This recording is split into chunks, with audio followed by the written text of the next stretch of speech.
We are live once again for the first time in English, right? I think Rocky and let's say Renata or Renata. People call Which me both. one? Ray is Ray and Renata, Ro. Ray Renata, and Ro. or Renata. People call me Renata. Julia. Okay. Yes, there is a lot. Renata and Rocky. Well, Right. actually, here people normally call me Rocky. I think that's because of the movie, the Rocky Balboa. So Yeah. that's the way Italian that they normally stallion. call me. Yeah. Adrian!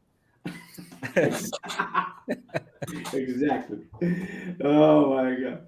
All right, folks. So we are here together in this cold night in Portugal. I think in Brazil we are. You must be hot by Yeah, the hot time of the like year, right?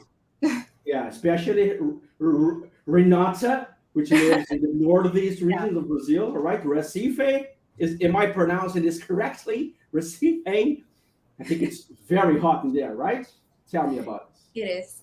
I think it's 26, 30. I don't know. I have no No, idea. I'm so very good with. Oh, that's fine, right? So Yeah, 26, for me, 27. it's getting cold because for me, below 25, it's cold and I'm wearing the jacket. But I know for normal people, it's warm. I have my fan turned it on here because I'm already sweating like I would say like a pig. Uh, but pig doesn't sweat, so I don't know. Anyway, Oh, uh, I heard this so many times. I never stopped to think about this. Actually, Rocky, pigs don't sweat. That's no, they true. don't. They don't. Yeah, They don't have pores, so that's the interesting reason point. why. Yeah. So, well, actually, right now All it's right. 23 Celsius degree here. It's about to rain, I think, but the entire day was really hot. Uh, Okay. I prefer. I would say that I do prefer chilly times is better than this warm weather. Yeah, I actually I prefer the cold weather. Not Canada cold, of course. New York cold, but the cold in Portugal is nice. So nice that other people from every other places in Europe come here because the winter here is so much lighter than the rest of Europe. So by the end of the day, there's a lot of French guys here in the winter, and they walk in the streets, barely naked, barefoot. Do you have snow in Portugal? Does it Only in snow? some regions. Near my Okay. house, Rocket, there's a mountain which is called, I don't know the name in English, the Star Mountain, Serra da Estrela, the Oh, Star okay. Mountain. Yeah, and everyone from around here, this northeast region from Portugal, goes there to see the snow. But in the cities, it's very hard. And I tell this because we are in the northeast region of Portugal, which is far away from Lisbon. We are almost 3 hours from Lisbon here by train or by car. So considering the size of Portugal, that's a lot. Portugal is And so small. Yeah. I remember that when I was working for J&J, I used to travel a lot to the US. And but most of the times that I was going there, I was going during the autumn, the summer, the spring. I never had the chance to go during the winter, and I was really upset Okay. that, and I was complaining, hey, when you guys are going to send me during the winter so I can see the snow. And then there was this project, and I had to be there during the entire winter, and it was the worst winter Yeah. of the last 60 years in the whole US. I got the worst blizzard ever, in such a long time. So, oh, you want to see snow? So take that snow. You ask So for it, that now you take it. yeah, you ask Yes. it. So be careful what you ask for. So you have it. Exactly. So every word that you said, you've taken back, right?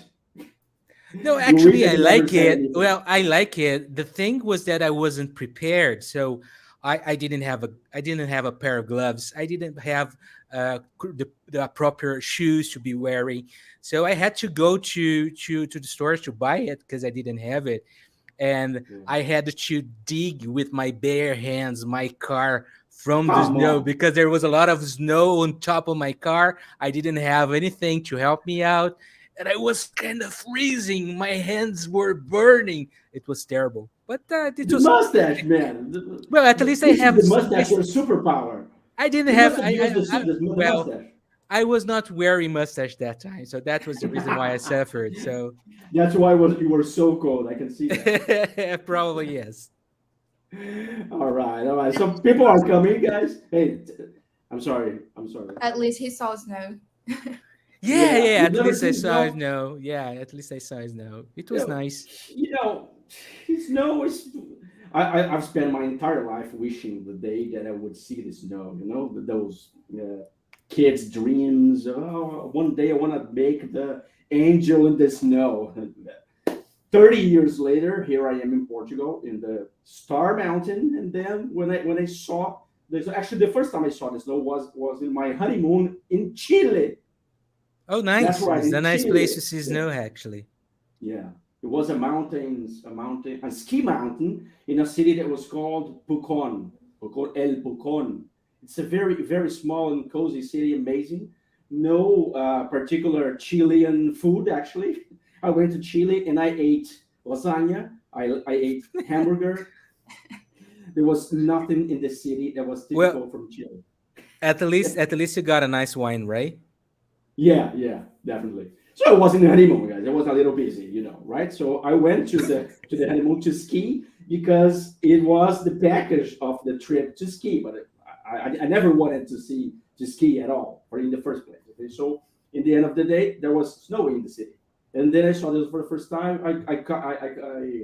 I grabbed the snow in my hand and I said, "Oh wow, this is This is ice." snow, and that's it. I have one of those in my fridge back home.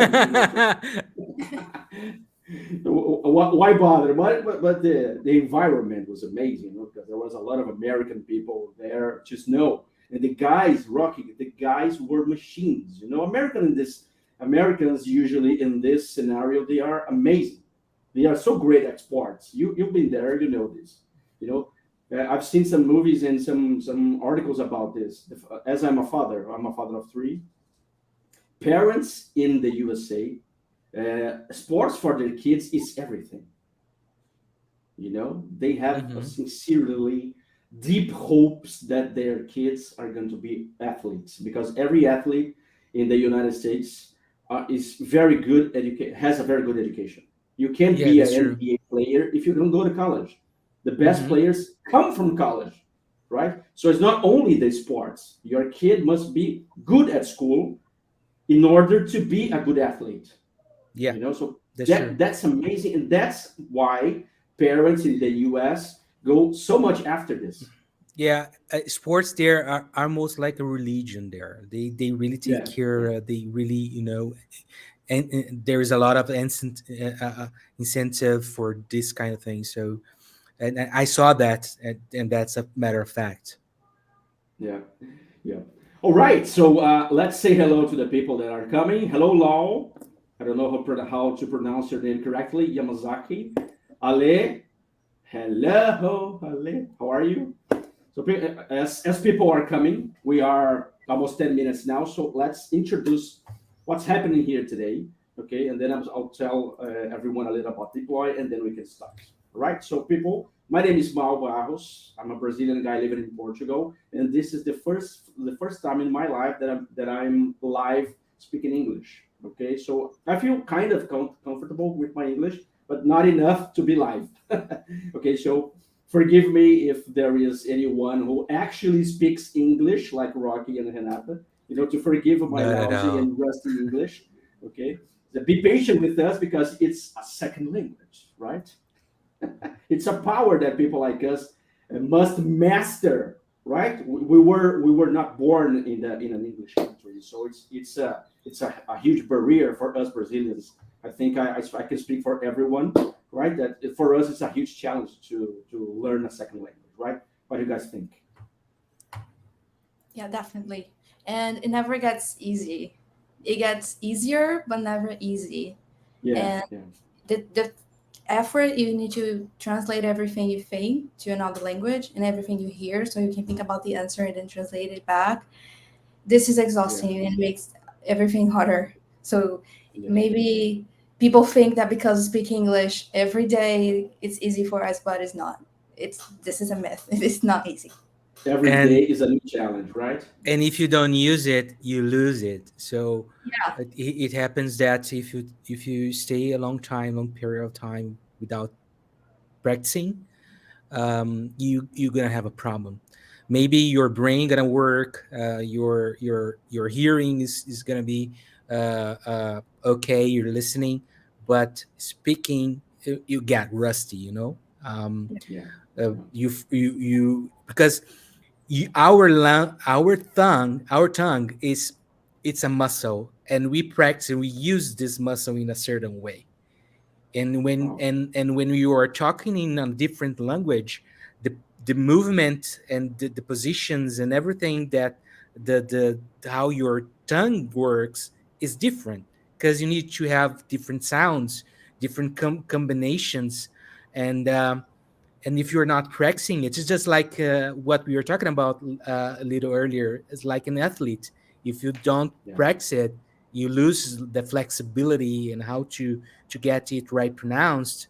So Yeah. it's a challenge. And just like uh, um, uh, uh, as we mentioned as well, it's tiring. You get tired, you get stressed, Yeah. because it's a challenge for you. You need to do it, and it's not natural. There are some studies that says that the more you use it, more mixed it would be with your native language. So that's kind of Okay. true. And Yeah. also the place in the area of the second language, where the second language is located in your brain, is a different region. So your native language is in one hemisphere of your brain, and the other language that you learn is staying in a different area. So even the synapses and the connections with the brain cells are different, Oh my and God. the paths that they do to access the area where your second language is different. So that is why it's so challenging. So the more you use it, a portion of this information are transferred to the same area where your native language is, but not everything. So it doesn't matter. It's always going to be your second language. It doesn't matter how many years, because you listen to your native language from your mother's womb. So the My sounds God. and everything you're learning from your mom, you're learning for your parents. Okay, it's kind of different if you are living in a foreign country since you were born, so you're learning Okay. both and simultaneously. But for us, that we learn a second language later in our lives, is a totally different situation. That is so deep, Rocky. Come on, man. This is an amount of tons of articles that you must have read, right? And I've never thought about this. Not even a little. now, Well, actually, I got curious about that. Do you remember Herbert Viana, Yeah. that Yeah. the singer? Yeah. He had that plane accident, right? He Yeah. got in coma. He stayed there, and then when he were returning to talk to other people, he was not talking in Portuguese. He was either talking in English and Spanish, because the area of his brain that had all this information of his native language, which is Portuguese, was damaged. So he was not able to communicate and to talk, because he didn't remember how to say the words in English. So his brain make like a shortcut to access the other portion of his brain, to start talking in a different language, the language that he learned later, which was Spanish and English. And I heard that in the news, and I got really really curious about that. That was why I know, because that was when I learned and I studied about a little bit about My that. God, I had no idea, man. But Yeah, this was it's ages really ago, interesting, Rocky. right? Yeah, but Really this was Yeah. interesting, right? ages ago. It's like Yeah, 30 years ago, yeah, right? yeah, yes, Yeah. being maybe The thousands of accident years. must have Yes, been in the 90s, right? The I accident. think so. I think so. So there, Now maybe that is there's one of the people here that situations wasn't that even you tell people how old you are when you start there. remember things that are so Exactly. that long. Exactly. It's denounce your age. All right. Yes, I Yeah, am that I old. remember in my small portion about what you're saying is that I agree with you when you say that everyone needs practice, right?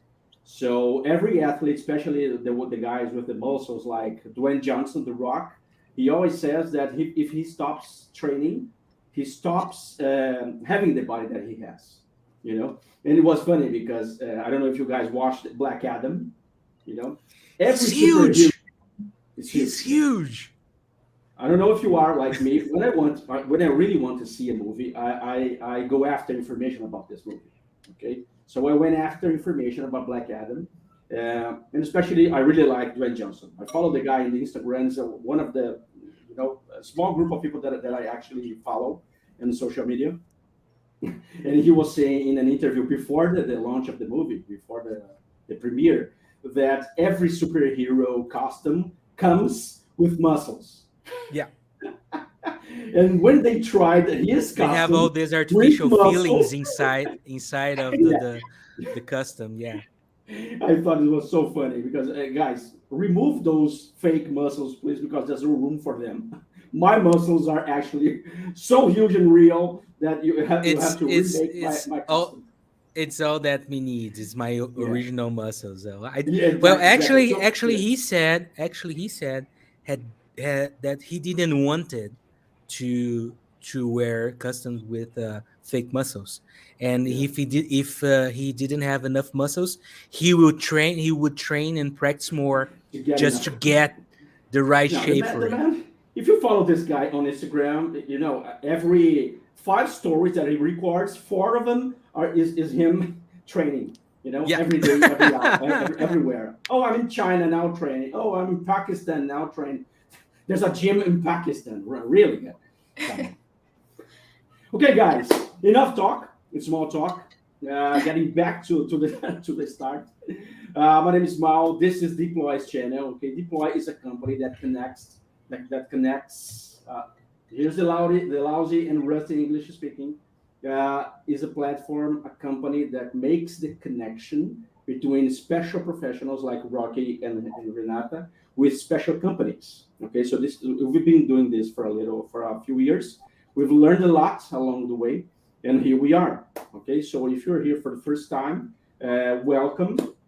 We intend to have other lives like this one, in which we speak English, not only Portuguese. So we have very great plans for next year. Okay, so when we produce new content, we also produce new content originally in English, like we are doing now. Okay, so we are here today enough talk to talk about Rocky and Renata and their careers working for companies that are not from their homeland.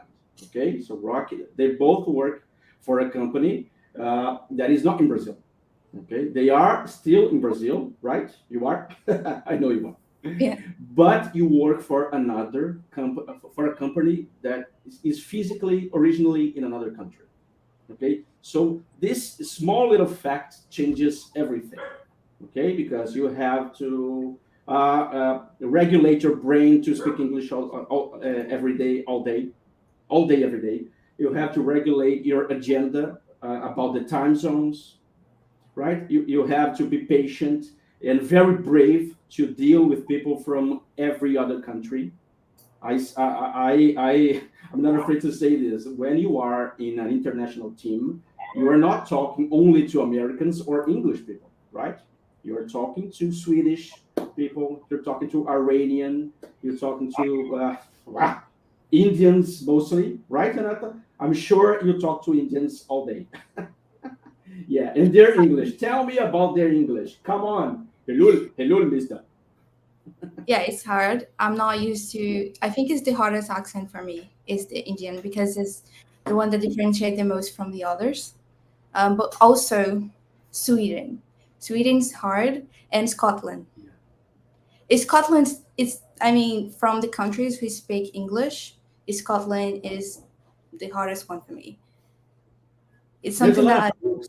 Yeah, there's a lot yeah, if of I jokes have a meeting around with when we Scottish, compare the English from this from Scotland. yeah, That's if I have a true. meeting with Yeah. the Scottish and I'm not used to the accent, I need to ask them to repeat so many times that I get embarrassed. But over time, I get used to it. But it takes like 1 week to forget about the accent, and I need to adapt all over again. So it's hard. So We think besides that the stress yeah, of the work itself, right?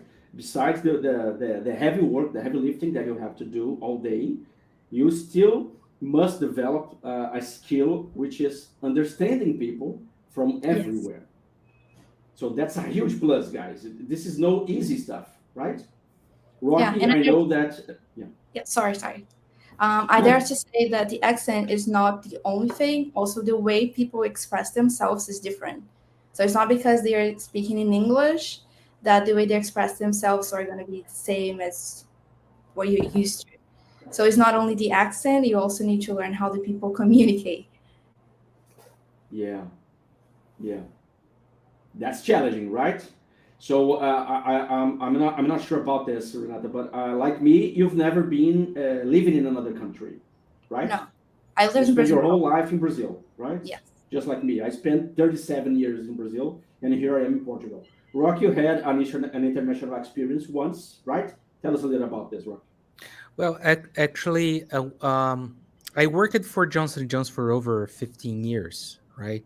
Johnson and Johnson is an American company, and because of that, and also with I had the luck to be engaged in international projects in the beginning, that I was working here in Brazil, but having people that the managers and the I would say the internal clients that we have were from different countries, were from the US, were from UK, also from Latin America countries as well. So I was always working with teams and business owners that were from different countries. But due to that, I had a chance to travel a lot. So I was always going to mainly to the US, but I also had to. I also went to Belgium and to India. I went to India as well in a project. But several times I had the chance to go there, and I would say that even going there and staying there, it's always different from working in from a different country. I think that the challenge that we have, I think that there are three different experiences here. There's the experience of working in your local company with your local clients, with the people that is from the same country, um, and then you have and sharing as well experience with people abroad. So you still have connection with your colleagues from the same country. So you Hmm. have communication. I was mostly communicating all my emails, all the documentations that I was not only creating but also reading, the official language of every single conference call that we were doing that had different countries on it was English. So even when it was Latin American countries, we were not speaking in Spanish. We were not speaking in Portuguese. We were speaking in English. There is no American, no English people. They were like Chileans and Peruvians or Colombians, Argentinians, and we were talking in English because it was kind of easier. It was easier to speak English than to speak like a Portuguese, Portuñol or something like that. Portugal, yeah. So we were doing this, Yeah. but in the same time, we had our colleagues that we could chat in Portuguese, that we could talk in Portuguese, that we were sharing the same work or the same kind of job in our local area. So this is an experience. Okay. The second one is when you go to travel, you go abroad, and you are living there, and you are living the country way you were talking, the language, you're almost like as- you are doing the same way that they are working. So you are living in a different country and living a different culture. So you are doing the way that they do. So this is another experience. The Mm, third experience that I would say is what is happening right now, where I'm living in Brazil. The company that I'm working with, there there's no representative here in Brazil, so I have no contact with other people that live in Brazil here, even though there are other Brazilians. But we are working remotely, so we are not working in the same place in the same office. So we don't have this connection with our colleagues here from Brazil, and most of times we are talking with people from our work that is totally abroad. So it's a different experience itself. So you have three different experiences here, and right now it's exactly what you said, where I when I was working, for example, here in Brazil, with my clients and my teams, or part of my teams in abroad, I was doing my time zone, right? I was, even though I had to pay attention to the communication, I had to pay attention what mm, with the way that we were connecting and working with, sharing tasks, which was really important. How to you share the tasks that you're doing with your colleagues. Um, but now I well, this was a kind of my decision, but I'm trying to do the best I can to work in their time zone. So I started my daily work here at 5 a.m. So uh, I started working 5 a.m. because I prefer to get the most of the time to get in touch and be able to connect with people from my team, and not have not and avoid this gap of time zone, because sometimes it's challenging, because yeah, you all the have time. like a gap of communication into when you almost most of times you are working. It's is not is not synchronized the communication. You need to send, it's offline, the communication is offline, it's not online.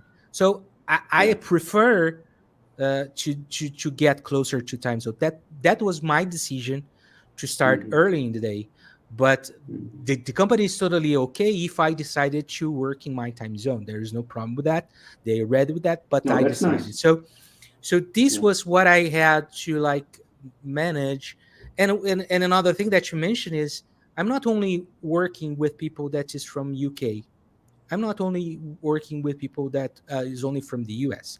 I have people all over the world. So I have Indians, I have, like you said, Swedish, I have everybody from everywhere in the world. So which is nice, which is great. You have the chance to connect with different people with different cultures and different way of working. So this is really nice. Yeah, especially when it comes to UX, right? Having an opinion that is completely different than ours makes our job even more challenging, but more That's fun, true. right? That's true. What do you think? Uh-huh. What do you think, Ray? In my Yeah. case, I work my time zone. I was Okay. starting at 9 every day, but then I started working with a guy from India, and the difference is huge. So when I started working, he was leaving. So the gap was basically the whole day. It's So almost 12 hours, right? If I'm not I mistaken, think the it's difference. 8 hours and a half. It's not 8 hours and a half or 7 hours and a half. I know it's It's a huge. lot. That's a lot. Yeah. Yeah, so we didn't have much time in common to have meetings, to discuss what our designs. And then we started kind of compromising. Sometimes I start earlier, sometimes he finishes later, but it's not ideal for neither of us. So time zones is something that it's not so good. Um, I I admire your courage to start working at 5 a.m. because at 5 a.m. my brain did not work at all. But yeah, I A wouldn't. cold bath. a I cold understand. shower in I the understand the benefits of doing that because Well, they say that is because I'm getting old. People when gets old doesn't need to sleep that much, so probably that's the yeah. reason why. Yeah, in my case, Rock, that's totally true, man. For me, it's just a waste of time sleeping more than 6 hours. So I can totally go to bed at midnight and wake up at 6. Okay, go to bed at 11 and wake up at 5. Okay, but yeah, it comes with the job. Okay, it comes That's I with true. the wake up at age. 6, 7 max, but I don't like waking up and go to work right away. Yeah, I yeah, like to yeah, have some hours for myself. So starting at 7, it's possible for me, but I'm not gonna be as good as how good I would be if I was starting at 9. So I prefer to yeah, start in my own time when it's possible, but I'm open to compromise sometimes to make our lives easier. yeah. I think that's the advantage that we have right now with these um I would say globalized world of business world where I think that mainly due to the pandemic, people start understanding that it's possible to work and doesn't have to do like micromanagement, like Yeah. be taking care of what you're doing every time you need to be there. So it's more there is more like a trusting relationship right now. So if you deliver what you're committed to, it's nice, it's okay. So it's a matter of how you get committed and how you deliver. So I think now it's better. Yeah, but it's nice to hear that your company, the company that you work for, is okay with you not being available in their time zone. Not every company is like this. I can tell. Mm-hmm. Mm-hmm. Okay, there are there are some companies here in Europe, especially, that are totally not flexible. Okay, so you have to accept the reality that you have to change the time that you wake up in the morning, which is even more challenging, right? Yeah. We Yeah. have a piece of social proof here, Rocky. You know. Yeah. Good evening. I had the opportunity and the privilege to work with Rocky on an international project with Santander, Spain. Man, Santander is everywhere. Yeah, Spain, it's especially because they everywhere. are Yeah. Spanish. You know, but man, every country that you go here in Europe, Santander is there. It's amazing. Our team had people from Brazil, Spain, Russia. There's people Yeah. from Russia working for Santander. Come on. They had Yeah. right here. They had a huge stand in the Web Summit, which was called Santander X. Yeah. Totally new. Let me Yeah. say hello, Nelks. Thank you for being here. Thank you for watching. Yes, Nelks is a great product designer that was working with me, my team. I had the honor to be leading a team of Wexers that was working with Santander in a really nice project. It was an international project. We were rebuilding the checkout user journey. It was really nice for one of their products, GetNet. So it was really good. And yes, we had a team of UXers that were in Spain from a partner company. The amazing team that was working with us. People from Santander itself. We were doing, and the thing was, it was nice is we had people from Russia and other countries, but we were working with Spain, delivering a product that would be starting to be used in Mexico and then Argentina. So we were working with Spain, but delivering a product for another different country. So it was Come nice. on. Yeah. People are talking here, guys. Come on. I also go to bed at 8 p.m. and wake up at 4 or 5 a.m. My God, Leandro, you're a machine, man. Oh my God.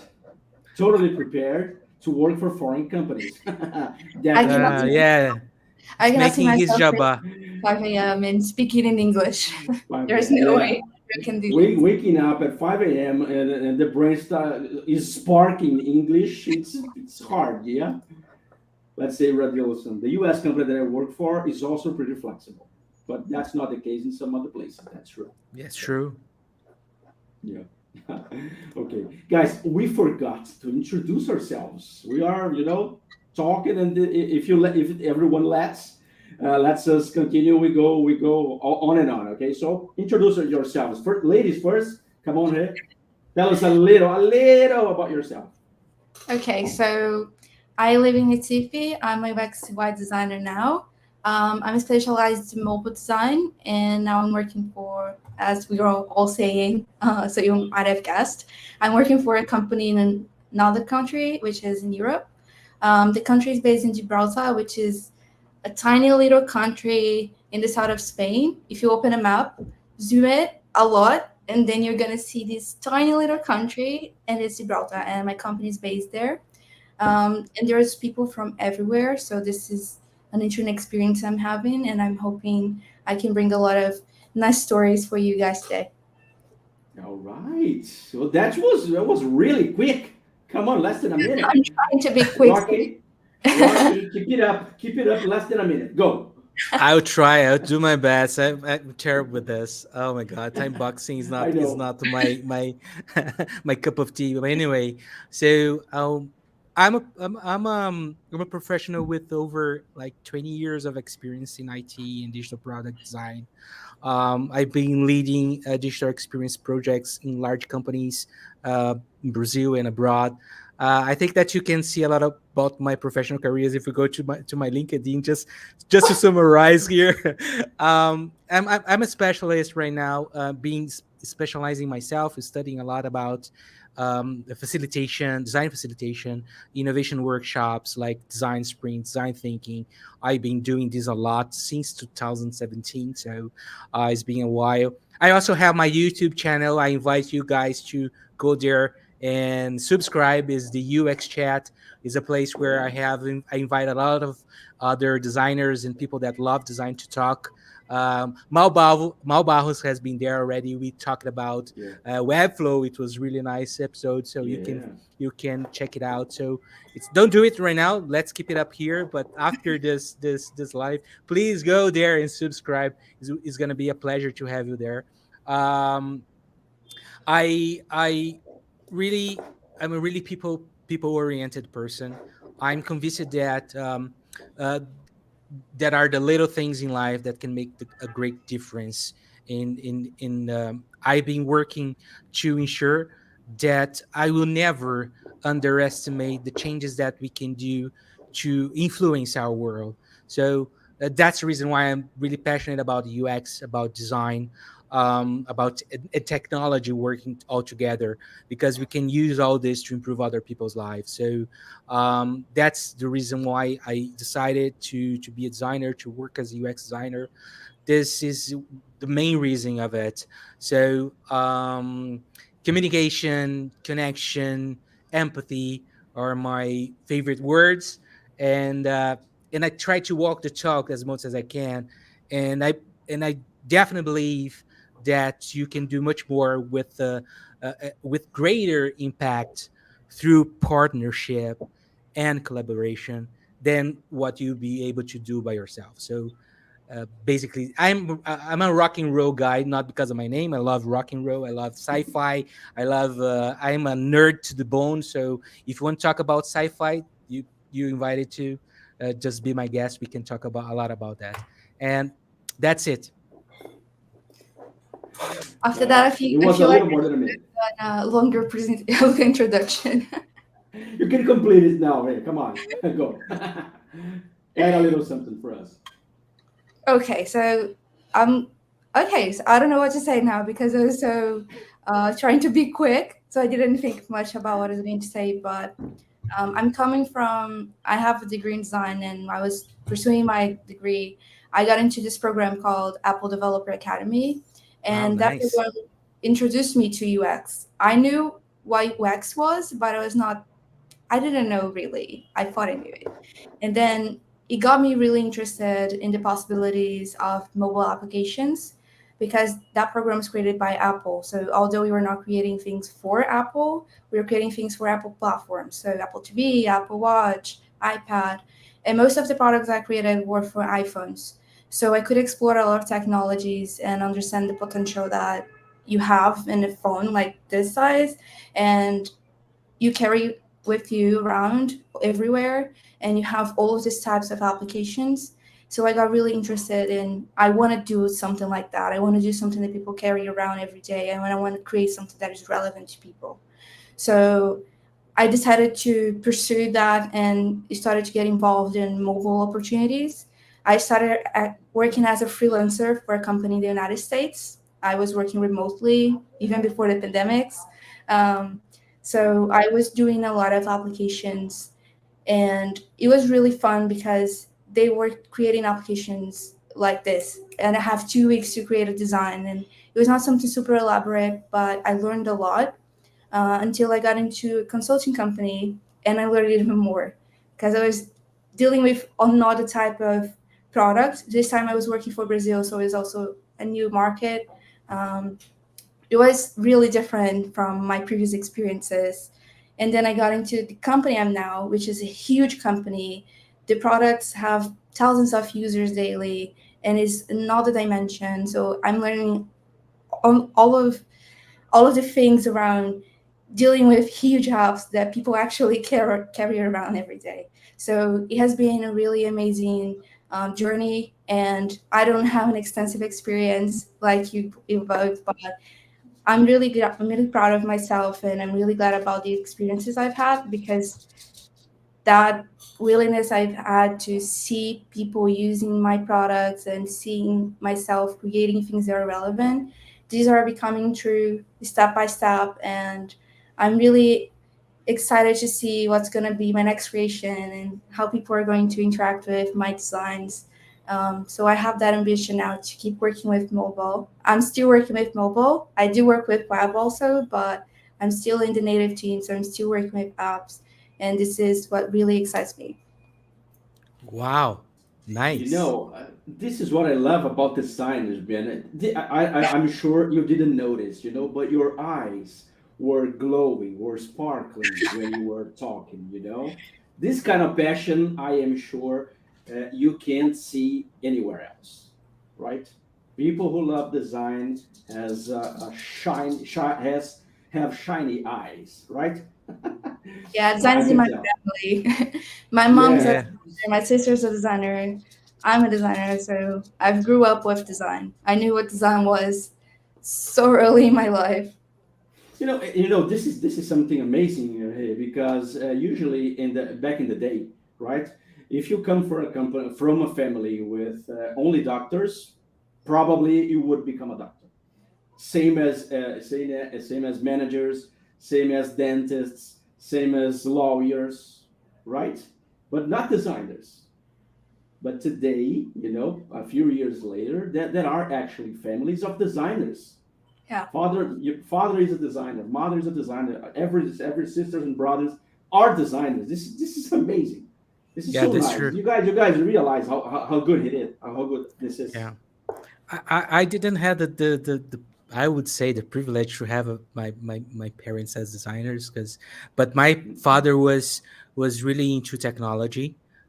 He was one of the first programmers here in Brazil long time ago, and so we had a computer at home really early. So Mhm. that was, but my father was an artist. He was a painter. He was painting and drawing every time. He was doing illustrations, doing handcraft work, and I was Wow. always amazed with that. And that influenced me a lot. I always loved drawing as well and painting Mhm. from early age. And when we had the computer, I had a contact with CorelDRAW, and CorelDRAW 3, so it's a long time ago. So, and I was doing what I started doing what I would do in paper and pen, trying to do this on the computer with the CorelDRAW. So that, wow, this is amazing. That was when I started with design. I was like doing illustrations initially for my uncle had a t-shirt a company. He would like do t-shirts, the like silk screen, and I would do the illustrations for him, and he was painting the T-shirt. So this was long back in back in the ages. So that was a long time ago. And when I started doing design, even though I was doing the design in the computer, I was doing graphic design for to be printed. So I was more traditional design, doing more the craft. So doing folders, flyers to do Yeah, uh, me uh, too. um, to send the mail via mail to our clients to talk about the product. So it was really doing magazines as well. I was doing edition editing magazine as well. So that was back in the days. So and but I always loved the possibilities that the design had to offer. So that was when I learned about something called web designer, web design, and wow, this is nice. And that And then was everything when I started started. working with all of this. And the rest is history, right? The I come rest from a is family, history. Rocky, that I am definitely the black sheep. You know, my father is an accountant. My mother is a social worker, you know, geographist.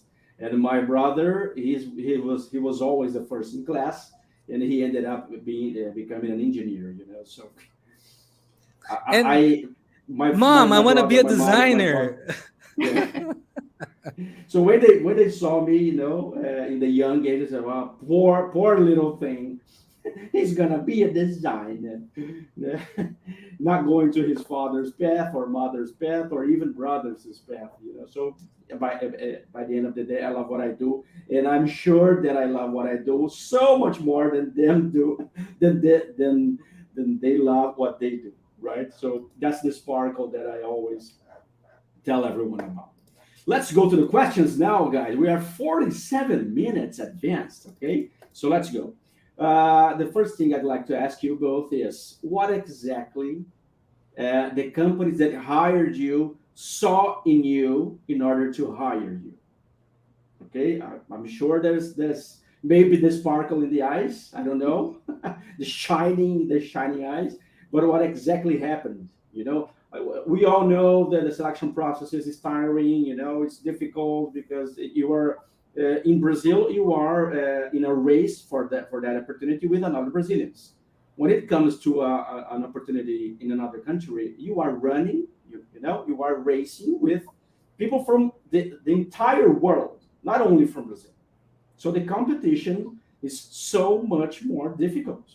You guys understand that, right? So okay. Brazil is a huge country, all right, but in the UX area, it's not that huge, right? We have territory, but not every state in Brazil has UX designers, like in the US, in Canada, and Europe, right? So the race for an opportunity to work in a company from Europe, especially when you come from Brazil, a country in another continent, the race is so much harder. So what exactly in your case the company said, "Oh, I want to hire you. I loved you for this reason." What reason is this? Who go Good first? question. Who's gonna go first? You, Go me? ahead. Go ahead. Go ahead. Anat. Okay. Ladies I first. think in my case was my experience with mobile. At that point, the company was looking for someone who had previous experience designing apps, specifically apps for iOS. And they were looking for someone who knew about Apple guidelines. And because of my experience, even with Apple Academy, I kind of stand out in that moment. I didn't have a huge experience. They were actually looking for a senior designer, which I'm not, but this specific aspect of my profile caught their attention. So I think like this was the one thing that made me stand out from the other candidates. That's interesting, right? So the learnings are here, guys, everyone, that when you know something that most people don't, you stand out, right?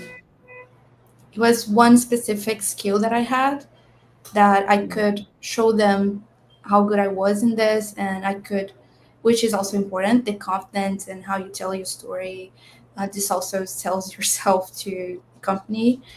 So they saw in me what they were looking for because of one specific skill I had. So I think it's important for you to know yourself and know what you're good at, so you can put those out there and making sure people know you for how good you are into certain things. And tell us a little, hey, about the interview. Were you nervous enough to, the English not come out, or you managed to go okay? Yeah, I managed to go. I didn't know what to expect from the interview because it was the first interview I got in a foreign company. I did apply to opportunities in other countries before, but that was like the first time I was having the opportunity to have an interview in English. So I was nervous, but at the same time, I was so focused in what they were gonna ask me that I forgot I was speaking in English. And I think it was just good for me because I focused on the interview itself and not the fact that I was speaking in English. And also, one thing that really helped me is that I practiced a lot. Even before working in this company, I was working for Brazil, so I was not speaking in English every day. And what I, the idea I came up with to keep it practicing was talking to myself. I know it sounds crazy, but it helped a lot. So if I was watching a movie and I thought the movie was interesting, I used to thinking out loud how the good movie was and why did I like the movie. And I would say those things to myself out loud in English. So I was practicing all the time. And when it come to the moment to do an interview, I was way more comfortable than I thought I would be because I was doing that almost every day. So I could focus on the questions and telling my story and not the English factor. Yeah. This is something that I do every day. My trigger is to speak to myself, not in front of the mirror. Okay, I'm not a weirdo, right? But I used to.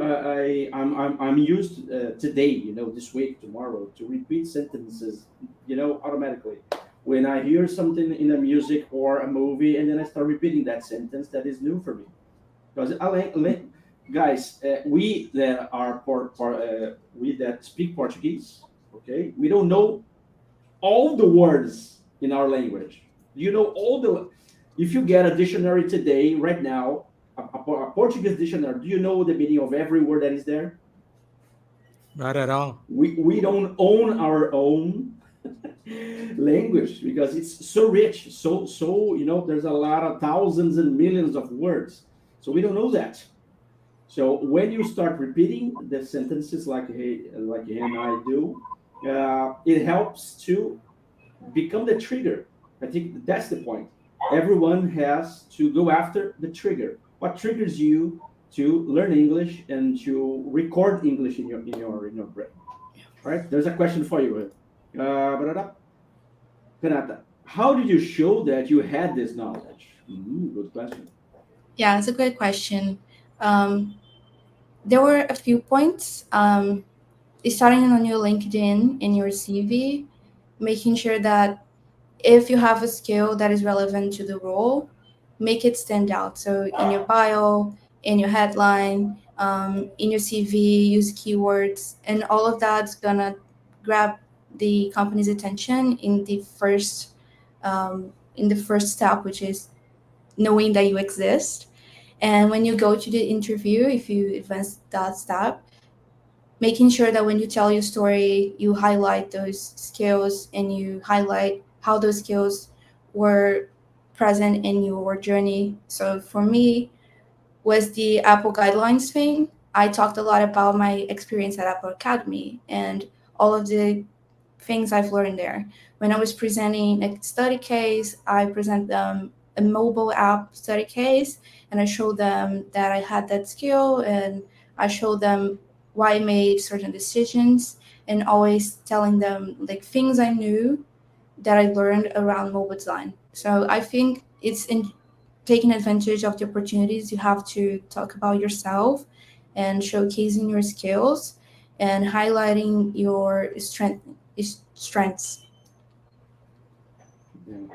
Actually, when it comes to Apple, right? Maybe us designers, in most cases, we underestimate how this company influences even today what we do, right? It's amazing if you go back there a few years, right, Rocky? Like 10 years, 15 years. There's thousands and millions of documentations from those products. For example, if you guys download the if you have a Mac, you can download an app which is called SF Symbols. It's the complete library, Apple's library of icons of every system. Okay, every icon has a specific name, a description, has different heights. Some of them are very thick, are very thick. Others very thin. So how many time those guys spend to create those things?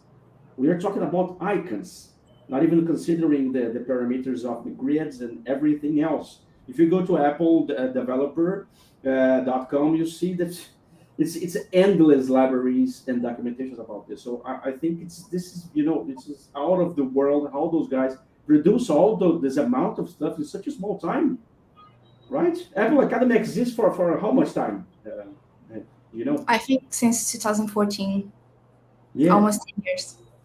almost 10 years. It had a different name, and a lot of people didn't know about it because in the beginning it was kind of a mystery, a secret project. But Yeah. I think there are so many Apple Academies around the world now that everyone started hearing about it and understanding how great it is. Yeah, it's amazing. Go, Rocky, your turn. This is a kind of tricky question. I was here trying to think about what was the, you know, that thing that catch the attention of my of the company, that was the key feature key feature the key aspect of my resume of my experience of career. I think that um two things probably. I think my experience with leading design teams, um from and distributed teams, like that was not really locally. I think that that was one of the things. My experience with digital products, that's been from a long time, and working with a company like Johnson and Johnson help it out a lot. I think that that was really catchy here. Um, but I'm not sure. I'm really not sure. I think that it was a combination of factors. I think the combination of what they were looking for in terms of my experiences with leadership, design leadership, my experiences with communication, my experience with facilitation. They mentioned that a lot. That the that once I had this expertise, it would help them a lot with other teams, facilitation, communication with the stakeholders, with the business, and especially with the main stakeholders. I think that facilitation was a great skill, and how I was into sharing my knowledge as well with others. This stand up as well, because they stand out as well, because they thought, oh, this guy likes to share, likes to teach and help others, or works with collaboration. So I think this was one of the things that helped it a lot. But one tip that I would give to everybody, and it goes in addition to what Ray has said. It's like, have a great resume in terms of well structured. Tell a good story. I think it's about storytelling, how you tell your story, how you everything that you've done. And LinkedIn was a great tool, because every time that I was starting a new interview, because I have different sessions. I had one first with the head of design, then I was with one director, and then with the other director, and I had a lot of different people that I was working with, and almost everybody that I they started telling, I saw your LinkedIn. I went to your LinkedIn and I saw your experience. I saw your website. So I have my own website. Well, and actually, I need to thank to Mao Barros that motivated me.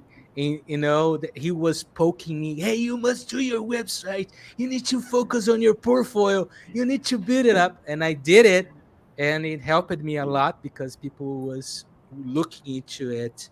Padovan also was telling me this. He actually Padovan, I need to thank him because he was one of the reviewers of my portfolio. He was reviewing it and giving me tips. Hey, you need to change this, you need to fix this. People need to be, you need to be more straightforward. So he helped me a lot. So I need to thank both you, Mao, and also Padovan, that helped me to improve it. This helped a lot because sometimes when you are during the interview, you might not remember everything, all the good things that you did, but if you Mm. had a good portfolio and and you are telling a good story, people will read it, people will take a look at it, and they will find the information that they are looking for. And I think in my case, it was a challenge because I'm kind of little far from the craft itself, so I'm more like into design leadership. I had the projects that I was working with. That some of them that I had a portion of my hands-on craft side, but not that much. So I had how would I tell a story about my expertise as a design leader? How would I tell that I'm good at it, that I have the right experience? It was a challenge for me. Mal Barros was following. You followed this, you know what I'm talking about. It was a Yeah. challenge for me to build this up, how to tell the story. And but when I came out, it was nice and it helped a lot. And people during the interviews they said, "I like it your portfolio. I like what you wrote there." And I think that helped a lot. Another thing that helped, it's not actually the main factor, the key factor, but it helped. It People saw the proof of that I was doing through the testimonials of other people, through my YouTube channel, what people were telling about me. So, guys, if you work with your friends or with your colleagues, I would recommend you to start writing testimonials. So after you write testimonials, you can ask them to write you a testimonial as well, because this is social proof. So people will see that in LinkedIn what you did and how you impact other people's life as a colleague, as a in my case as a colleague and as a leader in the projects that I've been working with. So it's really important to have a nice and well structured with the correct information in your LinkedIn. So LinkedIn and your portfolio. It doesn't matter if you are a leader. It doesn't matter if you are a designer that is doing more hands-on.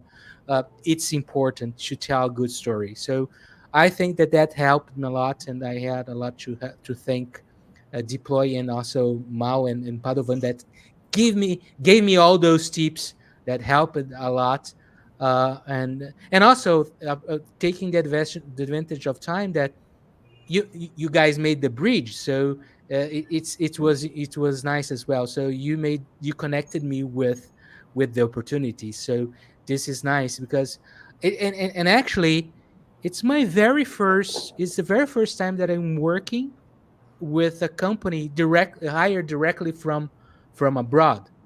Mm. It's the first time. I never had this opportunity before. So all the companies that I work at here, even though I had clients or I was working with teams that were spread all over the world, I was based in Brazil. I was like registered here.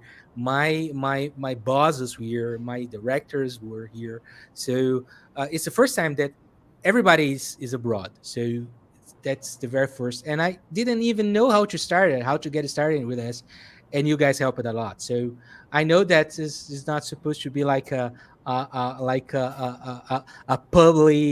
live here, but I need to give honor to the honor due. So I need to thank you guys. So it was really you helped it a lot. So I think that this is the tips. So uh, practice a lot, like your communication skills. And one thing that people ask me, hey, what is the level that I need to have in terms of English Yeah. to be working abroad? I would say uh, it's something what you're listening here, because you need to be able to talk to people, you need to communicate, to make yourself clear, you need to understand what other people are saying, what how they are expressing and telling what they are their needs, and the business needs, and the clients needs, and the users needs. So if you don't understand what they are saying, and if you can't communicate, and if you can't express yourself, because designers is all about talking to people, is all about communicating and express yourself and tell stories. So if you can't do it, you're going to be in trouble. So practice, study it, and try the most to have. You don't need to have a great accent, you don't need to have like a flawless way of talking in terms of your accent, and don't care about it, people will actually admire your effort of learning a different language. So if Yeah. this our accent as a foreign is actually a good testimony about ourselves, of that we decided to do something different, to learn another language, to learn some another thing. So most of, and I would say that the entire time that I was working for Johnson and Johnson, for example, which is an American company, I would say that almost none, none of people from the US was putting the same amount of effort that we do to learn their language, because they are like, okay, I'm used to people try to communicate with me, so I don't have to learn a different language. So you need to give the right value to your effort of learning a different language, and don't care about your accent, don't care Yeah. about what other people. And normally people that would tell about your accent are actually they are Brazilians as well. So the Americans won't talk about your accent, Yeah. the English people won't talk about your accent, they will actually see value on it. So don't worry about it. Yeah. Well, guys, I have one more question for you, but for now, I'd like to do a quick recap. So we've covered how you manage your time zones, the challenge that is working with time zones. In your case, as far as I can remember, the company allow you to work in the hours that you like to work. Okay, so this is challenging. Okay, but still the company is very flexible. Not every company is like this, but there is always the challenge, of being up early and then preparing your brain to speak another language, right? This is a constant challenge. For example, I live in Portugal. I work for a few clients here in Europe, especially people from the Netherlands and in Portuguese people. But the person in charge, which is the person that I use to communicate, is from Iran. Okay, so she doesn't speak any single word of Portuguese, so I have to speak English with her in order to understand her, and vice versa. So imagine the scenario, okay, where I am talking in English with her, and then my wife calls me. Hey, come over here. What exactly will I say? Shuffle or coming? The head starts to glitch. A kid enters the room, and I yell at my kids in English instead of Portuguese, because the switch is in the English side, right? So how do you guys manage this kind of situation? You are in a call, and then somebody that speaks Portuguese, that lives in the same house as you do, calls you, and your head bugs. What do you do in those kind of situations? That reminded me of a situation that happened in a meeting that we had, me, a person from Portugal, and a person from Spain. So we were talking in English because we cannot speak Spanish, and her and she couldn't speak Portuguese.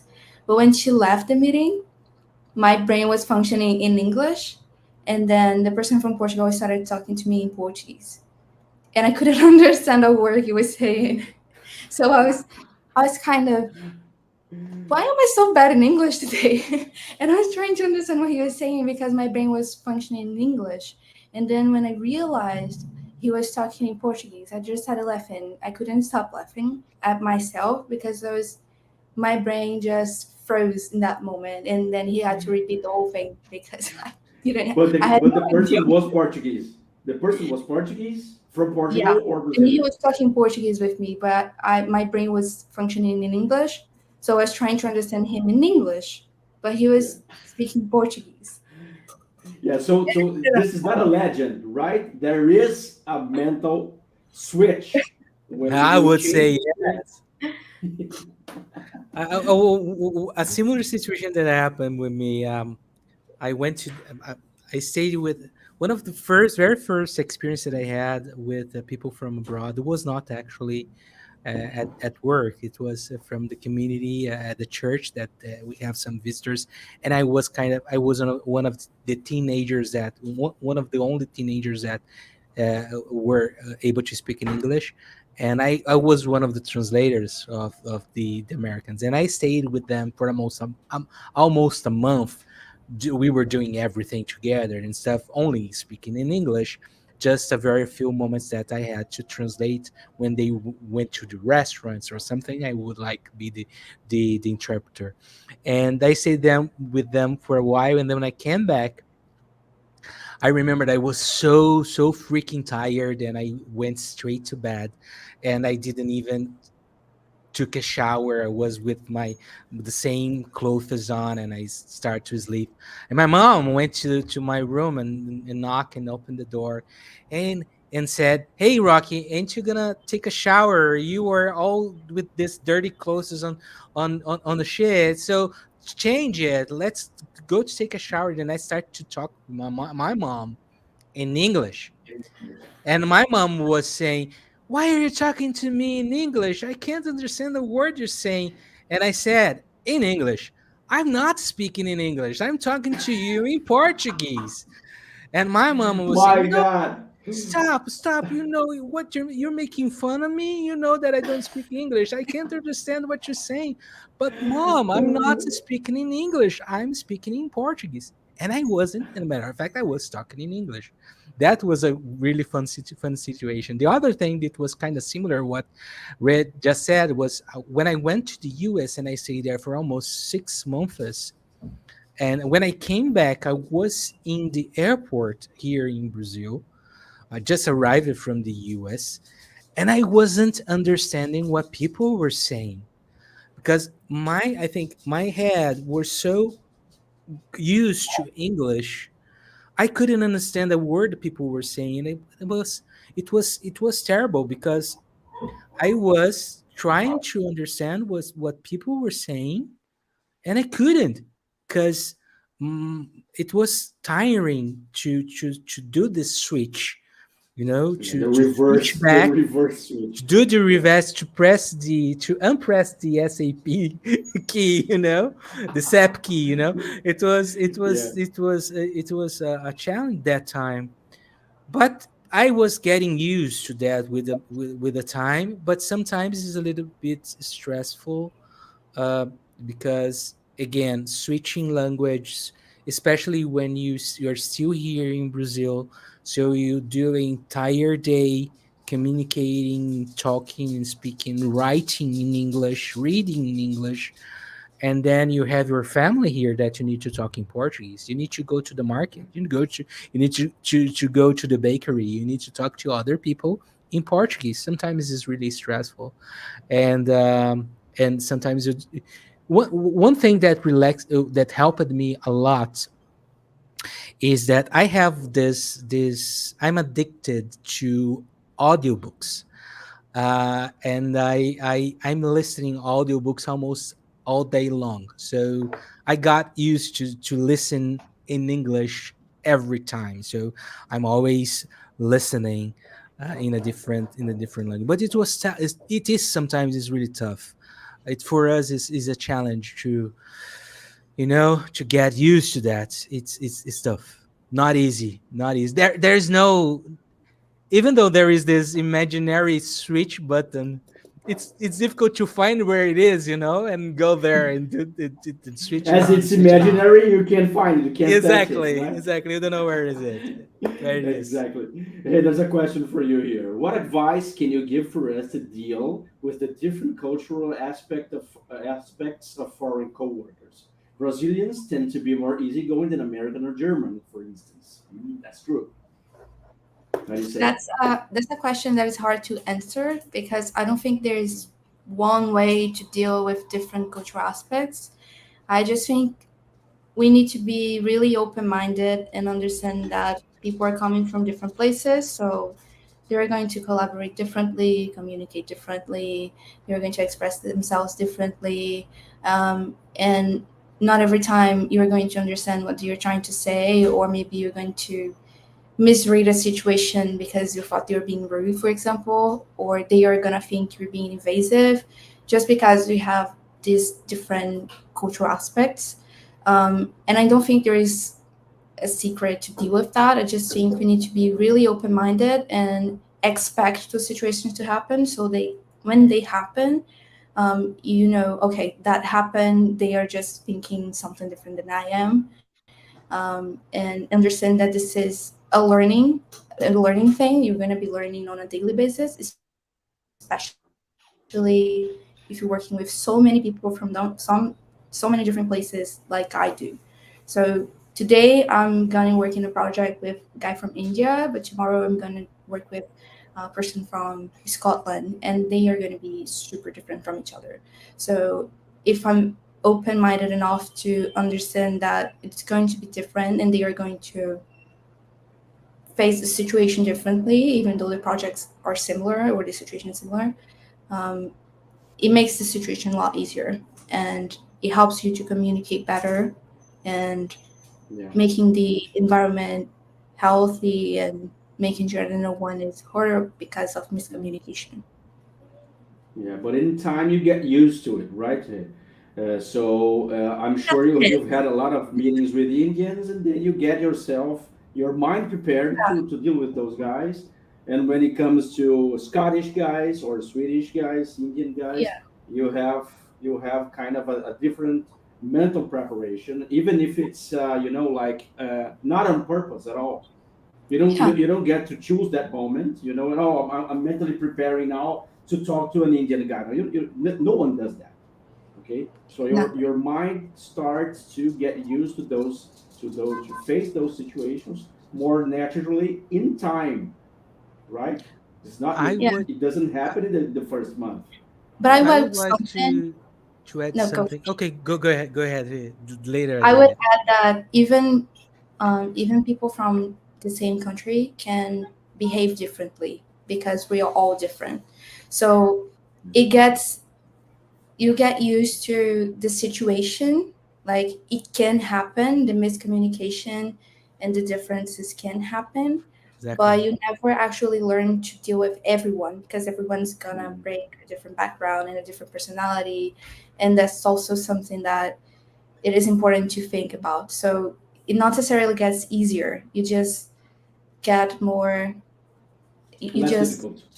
yeah. You just understand it sooner that that situation is happening because of that.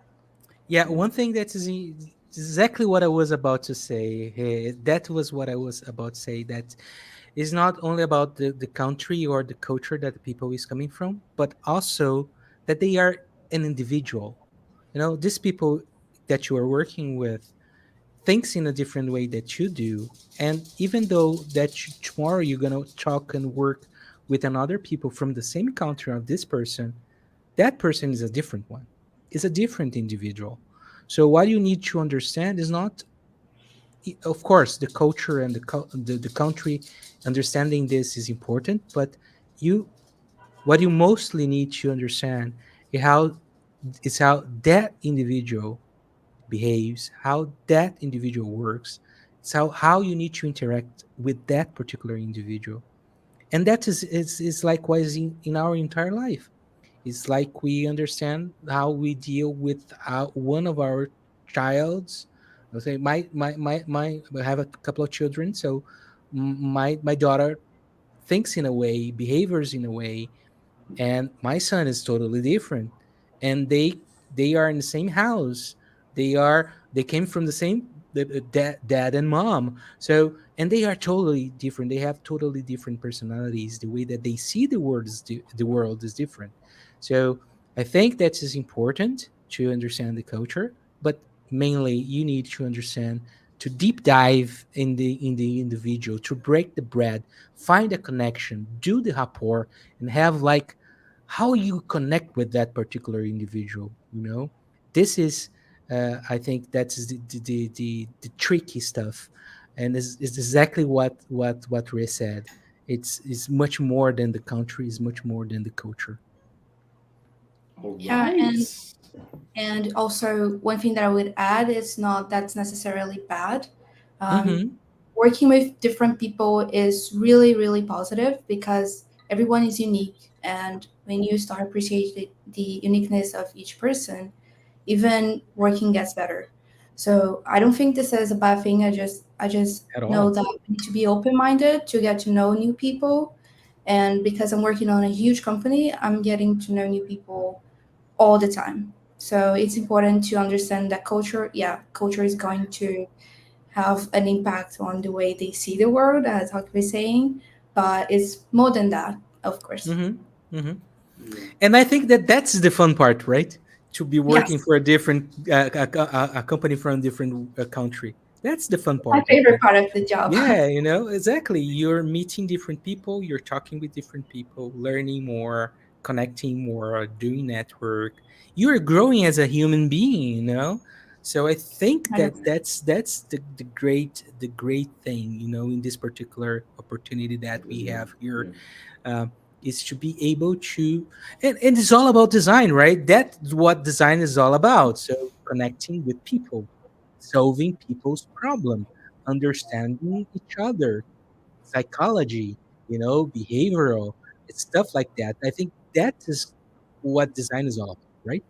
So I think that we are in the right place. Again, the sparkle in the eyes. Last question, guys. We are almost 1 hour and a half. We have 8 minutes left. Actually, the live was supposed to be to last 1 hour, but if everyone lets us, we just go on. Okay. So last question for you. I don't know whom of you wants to answer first, but the question is, uh, tell us about a regular day of your routine. This is all that's been said in the title of this live, which is the daily routine of UX designer. We spoke of English, we spoke of different cultures, your background, okay, but nothing about the UX itself. So imagine that you are in a regular Tuesday, waking up in the morning, switching on the English Rocky and Renata, and then the day starts. What happens that day in the UX scenario? Not if you are wearing purple or black. Okay, picture the moment that you start your day, and from that moment to the end of the day, what happens in your day? Is it different than it was when you were used to work for Brazilian companies? And if it is, in what way? What exactly is the difference? I think Hockey could go first this one. I'm going first Okay. all the times. I would say that it doesn't differ that much. I would say that almost nothing. I think it's almost the same thing that would happen here on my daily basis in terms of activities. I think that the only thing that I would say, um, that depends on, and this is related to culture, I would say, is especially when you are working with a company from the US. The US, I would say, is it's they start things on sharp, and Brazilians tend to be a little bit late, or sometimes, I think Here that for a they few are more minutes. people from England that's really, really sharp in terms of the commitments. Of course, We are talking about working in the meetings that we have like several other meetings happening at the same time. Sometimes you get stuck in the previous one, and people are more flexible and more understandable of those kind of situations. But I believe in the some time ago I had a difficult a little bit of challenge because I was more like some, I think, I don't remember who said that, but we were more easygoing than Americans, for example, in terms of the schedule. But I think that that was in the past. Now it's different because we are global and people are more understanding this. But I don't see any difference. I think that is pretty much the same thing, pretty much the same routine. For me, it's always starts with me opening my calendar and seeing all the meetings that I have in the day and see where I can have my spot to focus and do work, because meetings sometimes are too many. So I need to sometimes block my times in my agenda to have a free time to actually produce things. So normally this is what I do. I see my calendar, I see what I have to do, who I'm going to be talking with, what I need to be ready for, and what are the spots that I have free for do the job. That would be the same thing if I was working here mainly for Yeah, Brazil. I don't see yeah. any difference. Because Rocky, there's a lot of people that ask me this. Wow, do are the processes, the UX processes, the same all around the world? You know, Well, I why would why, say why that do people ask that? I Yeah, would say that they are different from company to company. It's not because of countries. I would say that is that the not the difference, answer. yeah, the difference is not related to the country that you're working for. Yeah, I think it's the not about the difference is the location. culture of the company that you're working with the Yeah. how they are used to work. It doesn't matter every time that Mhm. you change from a job to another, you see difference on those kind of things. I think that what we study here in terms of UX is similar to what they are studying over there. How they think about design is pretty much the way that we think about UX design. Actually, we Mhm. are learning like after sometimes they learn it's because almost the content, almost all the content, almost all the books, almost all the knowledge comes from abroad. So of course now we have more content and books and stuff here in Brazil, but most of the times come from the US. So of course we are going to just think and learn and work mostly the same way that people work abroad in terms of processes, in terms of methodologies, in terms of the tools, in terms of softwares. Yeah, it's pretty much the same. I would say that what changes is the company that we're working with. I think Yeah. that's what changes. Yeah, but why I think, Rock, in that particular case that people ask me that, not only me, okay, my whole team. This questions, goes all around us all the time. But I think the people in most cases they ask that because other professions, for in order for you to practice your own profession in a in a different country, you have to study two or three more years. That's true. That's If you true. are engineer, a builder, okay, A and then nurse. you a nurse, a lawyer, you don't get to come to a place and then start working in that place with your diploma, okay? Because That's true. everything is different. The law is different. For example, Rocky, here The in Portugal, regulations are different. Yes. Gipirona is not allowed. Gipirona is a drug here. You can My find God. Gipirona in the pharmacies. Really? That's different. Yeah. So if you are a vet, for example, Daniel Furtado's wife, you can't practice here.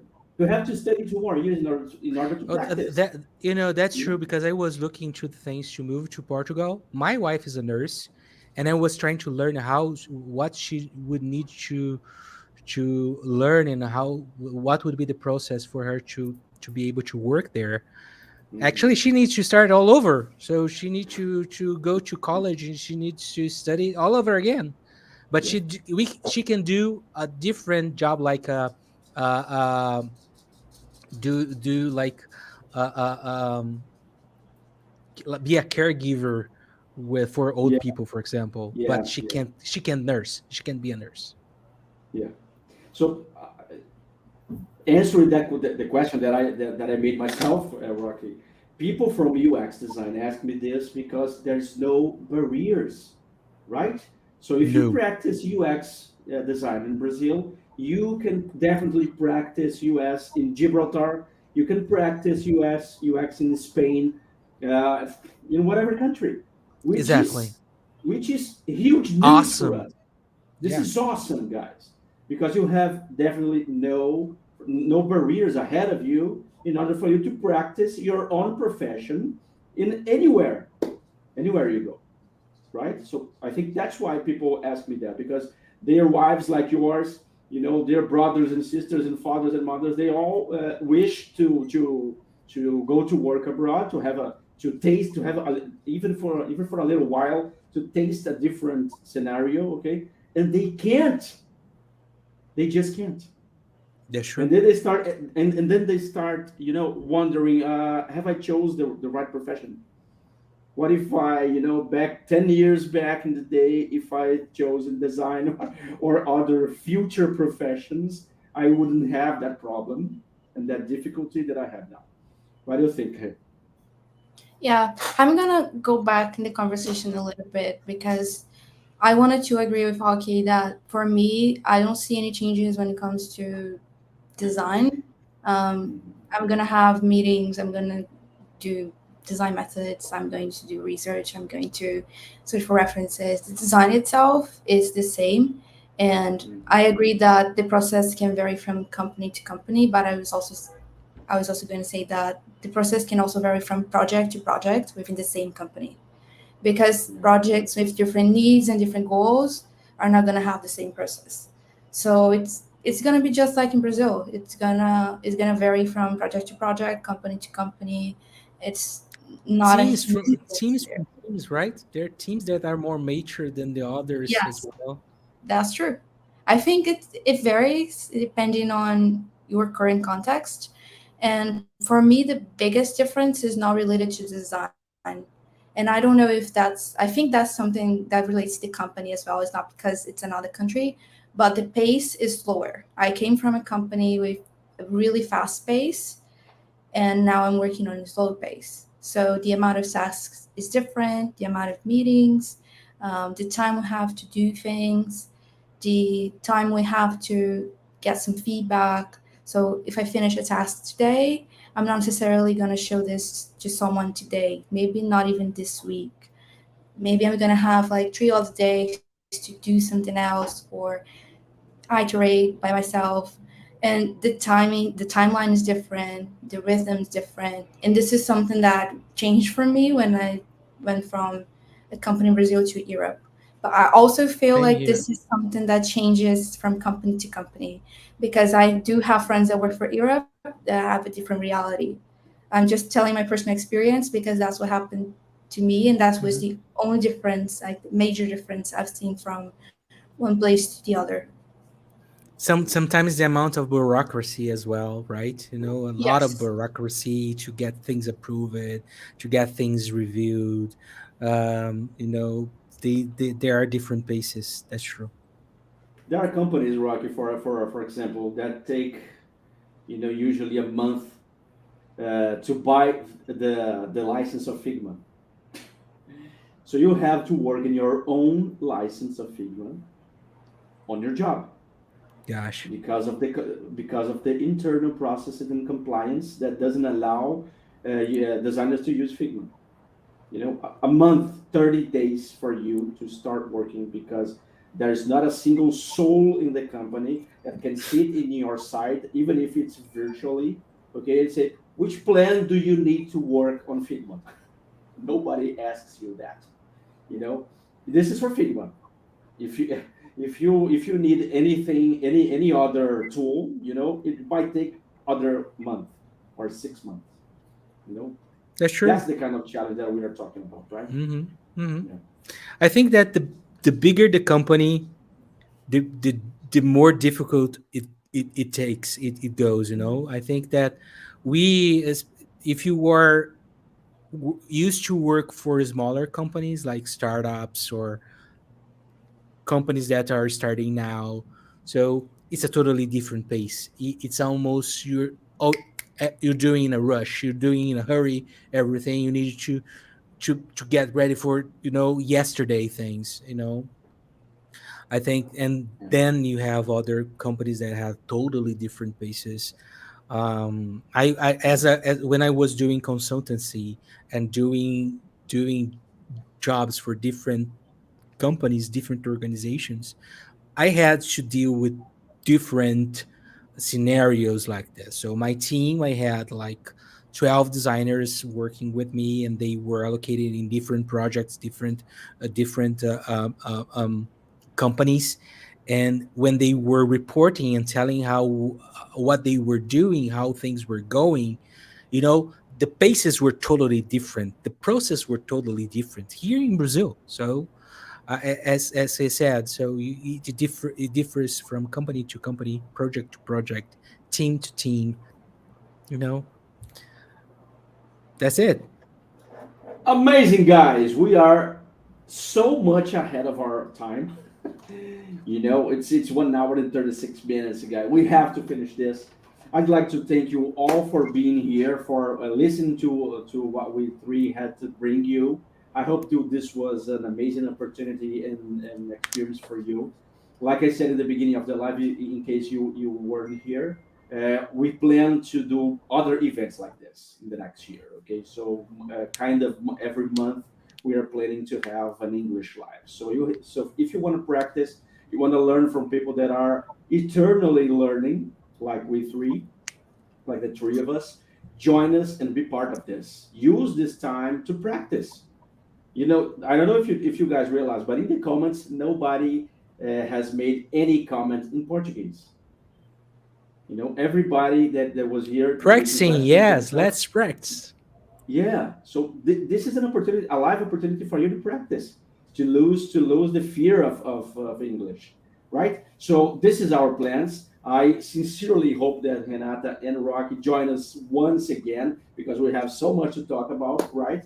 This was only the preliminaries of everything else that we'd like to discuss in the live event. Okay, so thank you, thank you, Rocky, for being here with us today, and that's it. One last My word for one of you, for every one of you, and then we are all set. Go. Go I ahead. feel like you were going to say something. I know we're Ladies, going to say So something. Rocky's all about ladies first today because he's shy, right? yes, I am so shy. So first of all, Mal, thank you for the opportunity, for the invitation, and please just let me know, and I'll be here. It's gonna be a pleasure to be talking with you and to everybody. I love sharing experiences and practice English as well. So just let me know. I'll be here. All right. Oh, and don't forget to access my YouTube channel, UX Yeah, the Chat. Go UX there, chat. subscribe. You know. You've managed yourself to do some English lives, right? I remember. Yes, we be talking about Yeah. that, right? So, okay, Yeah. Yeah. so I will invite you there so you can go to my Okay. YouTube channel. We'll do it in English. Well, actually, I have some people that being asking me when you're gonna be doing some episodes in English. So I think that's about time, right? Yeah. Let's talk about Webflow in English. This is a It's challenge for true. me. Good, good, Yeah. good, good Yeah. topic. Let's go. That's Okay. a Hey, good your idea. turn. Okay, What? there's a Who dog. has a snake around? Are you guys here? What is this? Is this a snake? It's A my castor dog. dog. It's my dog. Oh my god. It's Go, a go winner. ahead. It's a dachshund, so it's a little Yeah. sausage. Yeah. Yeah, so I just wanted to thank you. That was a good conversation, and I hope we can continue talking in other opportunities. And for whoever's watching, if you have any other questions, I don't have a YouTube channel, but I'm open to talk to anyone. Just add me a LinkedIn and say that you follow me here, and let them this is gonna be the topic.